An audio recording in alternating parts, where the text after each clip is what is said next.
Hello guys, সবাই কেমন আছো? তো আজ ফাইনালি চলে গেলাম টুকটুকের হেয়ার কাট করতে। তো চুলটা এতটাই বড় হয়েছিল, একে তো রোগা, খায় না বলে একদম মানে কি বলবো, একদম রোগা পাতলা। আর তার সাথে চুলটা পুরো এত বড় হয়ে গেছিলো যে একদম খুবই বাজে লাগছিল দেখতে। তো পুজোয় তো ওকে হেয়ার কাট করাতেই হবে, তো চলে গেলাম আজকে ওকে হেয়ার কাট করাতে। দেখো তোমরা হেয়ার কাটিংটা কীরকম হচ্ছে, ঠিক আছে? তো ফাইনালি যখন হয়ে যাবে তখন তো তোমরা দেখতেই পাবে।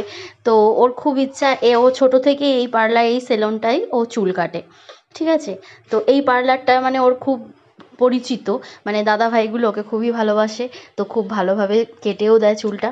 তো ও খুব খুশি আজকে। তো তোমাদের সাথে শেয়ার করলাম হেয়ার কাটটা কেমন হয়েছে, তোমরা একটু জানিও, ঠিক আছে? আর তা তো তো টাটা, বাই বাই। এই যে আমার টুকটুক রেডি, ঠিক আছে? তারপরে একটা সেলফি তোলা হয়ে গেছে। তো আমি তো চিনতেই পারছি না আমার